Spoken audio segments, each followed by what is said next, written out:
Welcome to Saturday's Warrior. We're coming to you live right after the BYU-UCF game. And now you got to understand, I'm used to watching BYU games very late. I missed my nap today because I was up watching BYU football. And so I'm a little bit cranky, and this game did not do me any favors. So we're going to get into it. We're going to break it down, share our thoughts, talk about both the game, the upcoming conference championship game for BYU versus Texas Tech. We're going to talk about the playoff race. We might even get into some basketball. So please join us, hop in the chat. I want to keep the conversation going. Also, if you're new to the channel, please like this video and subscribe to the channel. It really helps us a lot, and we want to continue to reach more and more Cougar fans, more Big 12 fans to be part of this conversation. And so let's get into it. First off, this was not the way that we expected BYU to come out against UCF. Now, this was a little bit of a worry, I think, for some people that, talking in terms of BYU already knowing that they had their ticket to the conference championship game punched when Arizona beat Arizona State last night. And so thought maybe BYU might come out a little bit flat. But BYU is playing for everything, needed to come out with the energy, needed to show that they belong in the playoff. Sitake continues to talk about how BYU, how he's not going to do campaigning, he's not going to go stumping for BYU to get into the playoff, that they're going to show it on the field. Then they need to come out and back that up. And they did not do that in the first quarter. Then BYU got going and things changed quite a bit after that point. But what a disappointing start from this team. You cannot continue. We've been saying this all season. We say you can't continue to come out slow and expect to keep winning. They do keep winning, but I think when you get to the point where you're playing teams like Texas Tech, which we've already seen, you can't come out slow. You're going to have to come out going on all cylinders all day long, the entire game, to be able to beat that team and really flip that narrative. So got comments coming in already. We got Angela Rasmussen saying, both football and basketball get wins, but both show a lot to be desired. If you want to play Texas Tech or Final Four, either way, a bit unsatisfying. Yeah, that was my word. I think I said that even, unsatisfying. It was very disappointing to see BYU come out like that. It was really a chance to make a statement. Now, BYU ended up winning by, pretty handily. They won by 20 points, which I guess I don't know what the final betting lines were, but when we were making our picks this week, it was either 17.5 or 18.5, and I picked the BYU to cover, and they did. So that is good. And obviously 41 points in 3 quarters when UCF only had 7. But you play 4 quarters. That's the problem. There's 4 of them, and it's disappointing. And we'll get to basketball. We'll see. We'll see. We might get to basketball in this. Otherwise, we'll cover that on Monday for sure. But I definitely have a lot of thoughts on that as well, Angela. All right. Wise Gamora says back-to-back seasons tied for Big 12 first place, plus chance to win in next week. Amazing success. It really is. I don't want to take away from what BYU has done and accomplished. So we should first just stop and let's do the positive first. I appreciate that because, like I said, missing my afternoon nap here on Saturday, football Saturday, getting a little cranky. But let's look at the positive picture that we have going on here, and that is that BYU has made it to the conference championship game. They have gone, it was 11-2 last season, and they're at least 11-1 this season with 2 more games to play. That is amazing success. Fantastic. Like, this program has done some amazing things in the last couple seasons. We're in the Big 12. I mean, we thought we were going to be in the Big 12 and take some time to catch up. It was one down season, and here we are at the top of the conference amongst, the best teams in the conference. And something interesting is it's been, I think, 4 years in a row that we've had 4 different teams in the Big 12 conference championship game. Now, some of that's with turnover and change you bring in, but just goes to show this league the depth and the quality of teams that there are to have that. And but what I like best about this is that you're pointing out last year BYU was tied for first place, and then just those crazy tiebreakers saw BYU sitting on the outside, which is a problem. I think tiebreakers need to be figured out.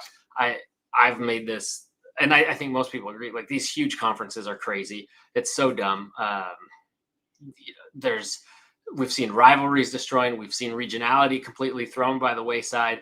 And then for these huge conferences where you can't have everybody playing each other, it's really hard to name a clear conference champion. And, and then you get somebody sitting on the wayside. I think at some point, if it comes to crazy tiebreakers like that, at some point you have to either just take the two highest ranked teams, or you look at, but there was always going to be outcry if you start leaving up to people, but some sort of committee with representatives throughout the league or something, or some sort of ground rules by which they're named instead of just leaving it to these crazy tiebreakers. Because I feel like last year BYU was one of the top two teams in the conference, ended up playing essentially what was the third place game in the Alamo Bowl against Colorado. But anyway, so yeah, there's a lot to celebrate, a lot to be happy about. And I mean, this really should be our mood right here. Let's see if this shows up here. This should be our mood. We're going to the conference championship game, gone 11-1, huge season. Really love it. And Cosmo doing crazy things, crazy stunts at the game. So I love that. And Angela says, I agree with Greg Wrubell and Hans Olsen that Kalani should have given Will Ferrin another shot at the field goal. 44 points to 21 would have been better. Yeah, I'm with you on that. We need him to get his confidence back. I think ever since he missed that one, I can't remember which game it was, and he missed a couple there. Was that Arizona maybe? Ever since then, I was like, you go back to your kicker. You want to show confidence in him, and I'm all for that, especially in a situation like this, which is low pressure.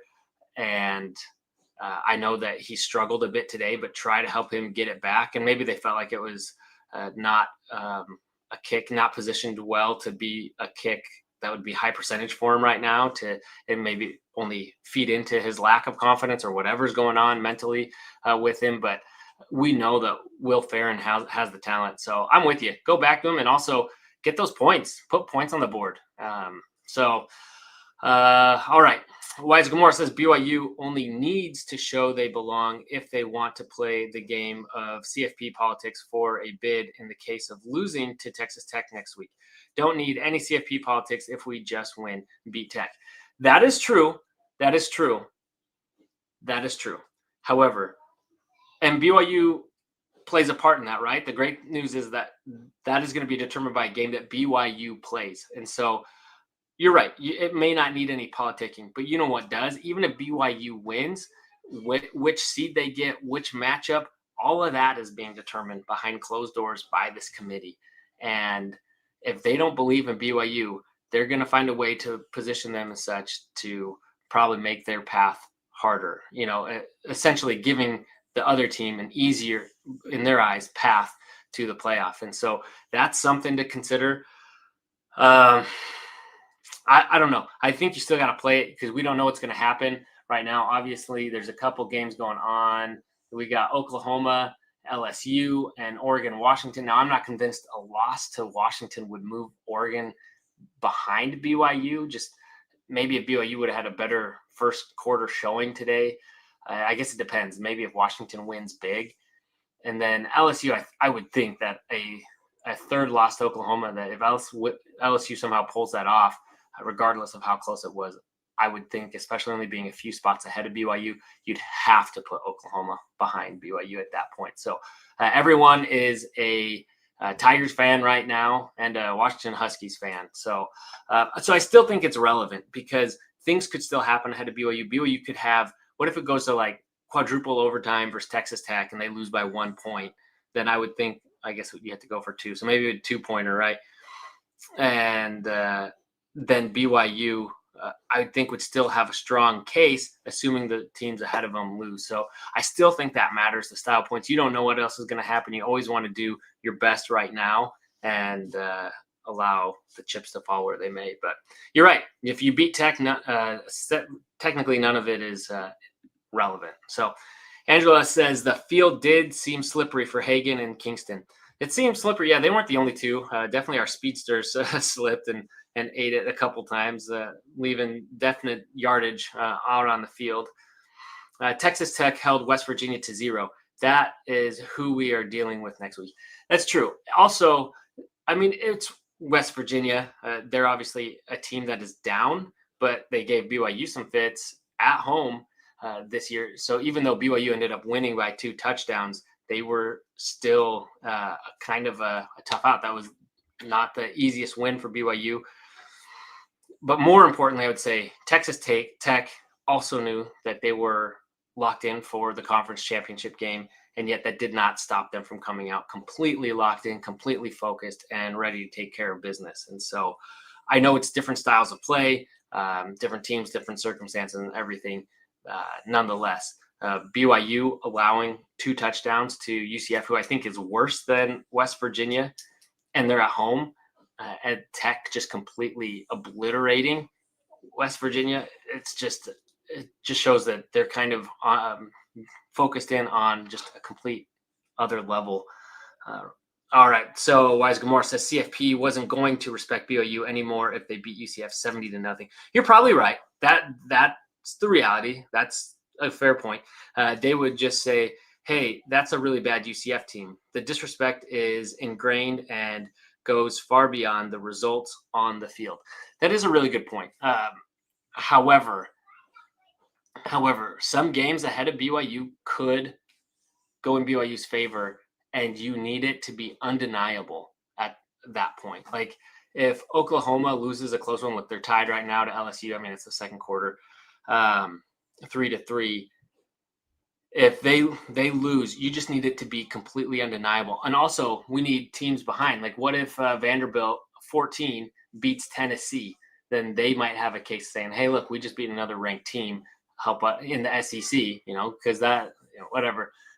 It just means more." And then they could somehow leap BYU. I don't know. I just don't want to leave anything up for debate. You gotta close that case, because especially with Texas right now, because Texas is in trying to make a case. And so actually, yeah, so let's see here. I'm trying to find all my tweets here. Sorry about that. Man, I got a lot of tweets opened up, I guess. Okay, so I'll come to this comment from Angela while I try to find this. All right, we have national people voting for us when we show heart. The Run Report, Provo Dave, others. Start with the public opinion. Yeah, the public opinion is pretty strong, but Texas is doing a heck of a job trying to campaign for themselves right now, and coming off a win against Texas Tech, who was number 3 at the time, is going to be their case.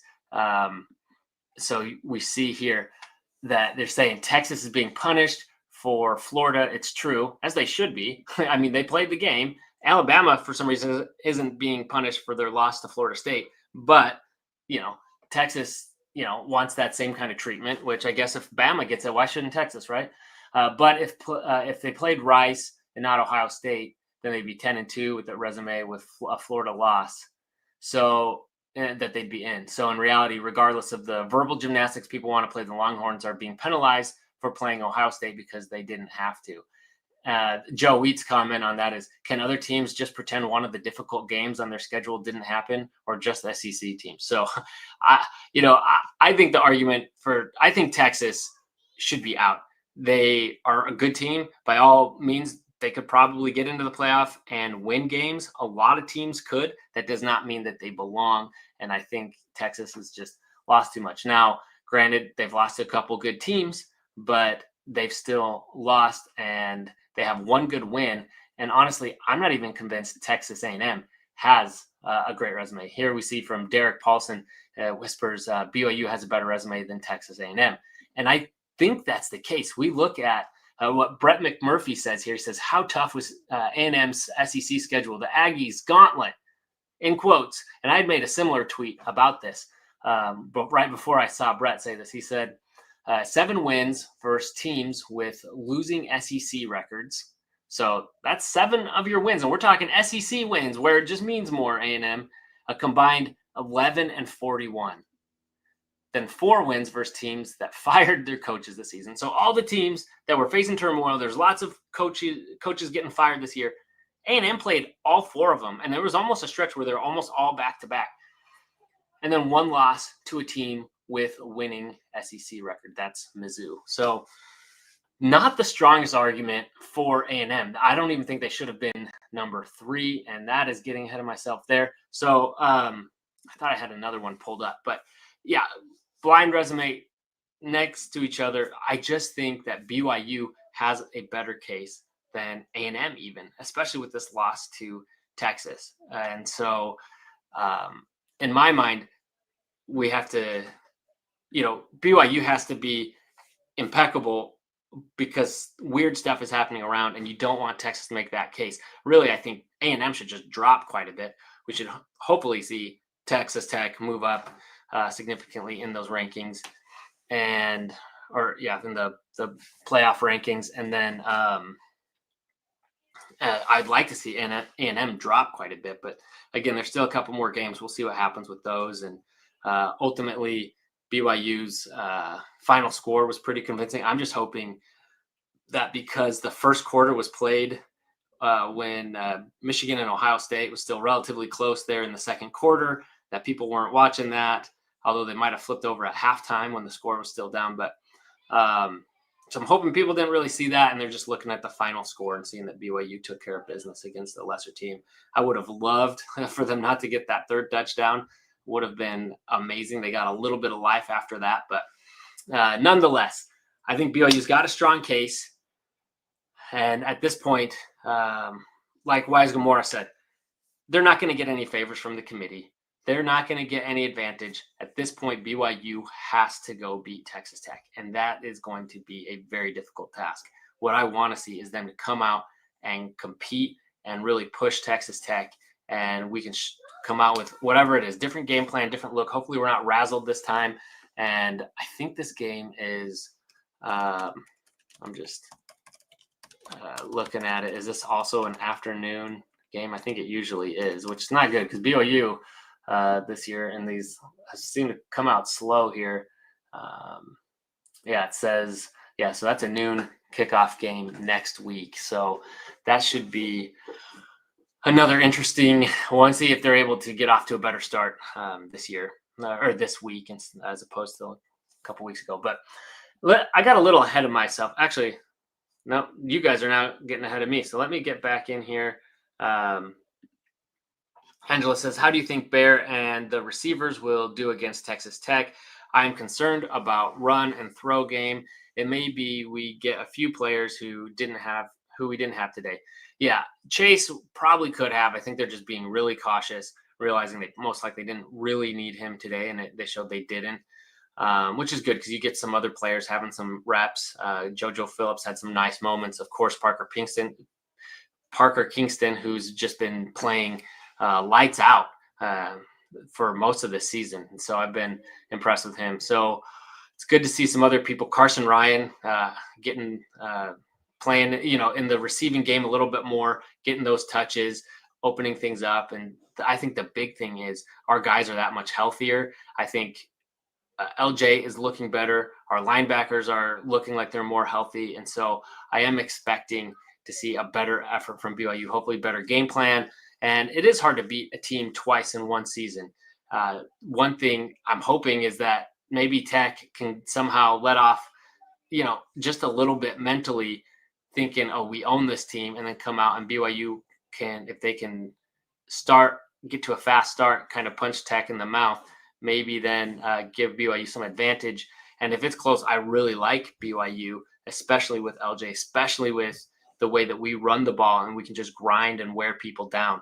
Now, this is another team that they like to wear people down physically, and this is a tough defense. So it's not going to be like it has been against some of these other teams.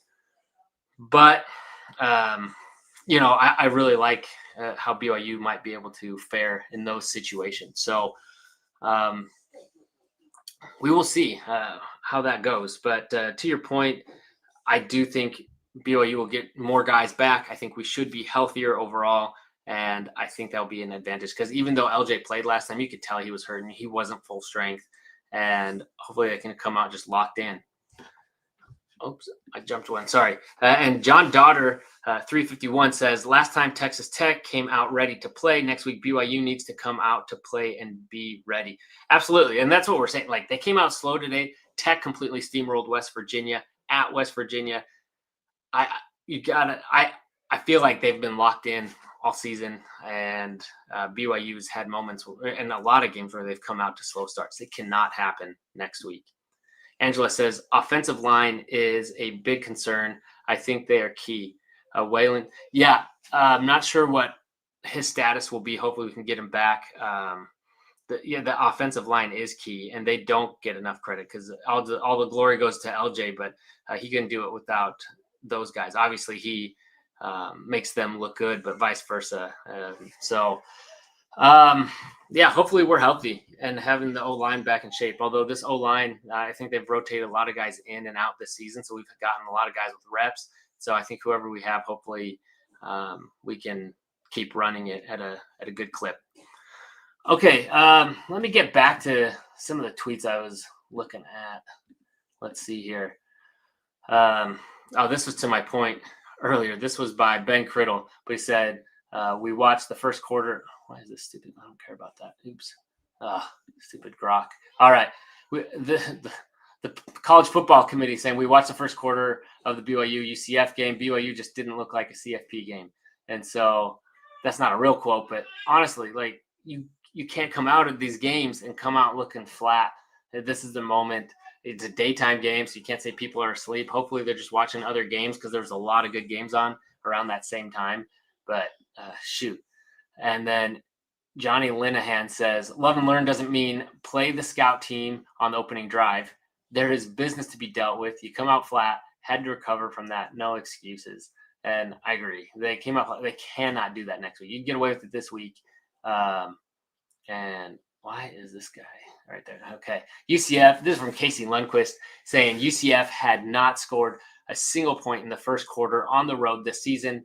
Head scratching start for BYU. It really was. They just looked completely had. And it's like, I don't know if this was by design from UCF, but our defense would just get through and start putting pressure. And they just like let people through and they just kind of salute the ball past, right over the defense. And then they would have tons of yards to go. And our defense just kept getting sucked in for that. There was nobody really, it felt like, in that middle level to try to slow that down. And everyone just was so hungry to get to the quarterback. And eventually they did start getting to him, but very, very frustrating.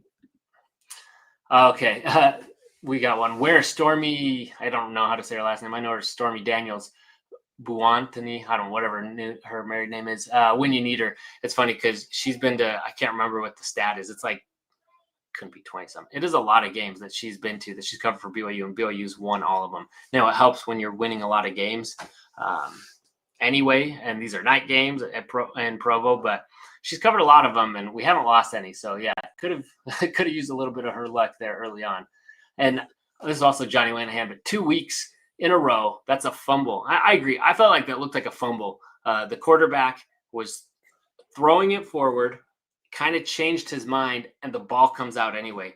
That to me is a fumble. He was no longer throwing it. It now slipped out of his hand and was a fumble. Credit to the refs. At least they didn't blow the play dead immediately. They let the play through. BYU was able to pick up and score. Now, ultimately, they called it back, but at least they let it play out, which is what they should have done last week. So, all right. That's enough whining. Well, actually, I'm trying to think if there's anything else about the game that before I move into playoff thoughts. But, yeah, I mean, generally speaking, saw a lot of good things from this team. LJ was 5 yards away from getting to 100, but he's still averaging well over 100 for this season. And he is just a beast. 3 touchdowns. And I already called out Parker Kingston. He looked really good when he could get his footing. Now, this game next week will be on turf, so that hopefully won't be an issue. we just need guys ready to come out and play and not to come out slow. So maybe like the basketball team, we just tell them, hey, it's the second quarter when they come out, and they get started right away. Stole that from our friends over at the Church Ball Pod. All right. This was the tweet I was looking for earlier, talking about BYU and Texas Tech. But here he's making the case side by side of Tech and BYU. Says BYU is 10-1 with 3-score loss to number 5 Texas Tech. Texas A&M 11-1, a 2-score loss to number 16 Texas. BYU 5 wins versus Power 4 teams that are bowl eligible, and A&M 3 wins versus P4 teams that are bowl eligible. BYU 2 ranked wins, A&M 1 ranked win. BYU 6 wins over teams with 7+ wins, A&M 4 wins over teams with 7+ wins. So naturally, A&M will be ranked number 5, and BYU will still be on the outside looking in. That is, of course, I think how it'll most likely play out. But it's a strong case for BYU, and that's why I say don't mess up at all, because the case is there for BYU to get in. All right. So some other thing. Oh, this was the graphic they were using on the game. This one is also pretty nice. The win-loss versus ranked opponents, I'm pretty sure I don't think those are currently ranked. I think they're counting were ranked at the time. So that loss to Alabama, was that the Florida State? I'm not positive. I'd have to go look at their schedules. Nonetheless, no losses to unranked opponents. These teams, not only do they have more losses, their losses were to unranked. They have a loss to an unranked opponent. So just the fact, and they said it in this game, even though these commentators were saying the right things, they were pro BYU, they were pumping up BYU, saying, hey, they definitely deserve to be in the conversation. They should be there. Look at what they've done. This has been a great conference. They said all the right things. I love that. But they still talked about BYU as being a bid stealer. At this point, I feel like a bid is being stolen from BYU. They are the ones being robbed. If they got in, they would not be stealing anything. This isn't SMU somehow slipping in last year. This is BYU, a deserving team, top 10 team, losing their spot somehow. So that is my one issue with it. But yeah, you look at the numbers and everything, BYU has a strong case to get in.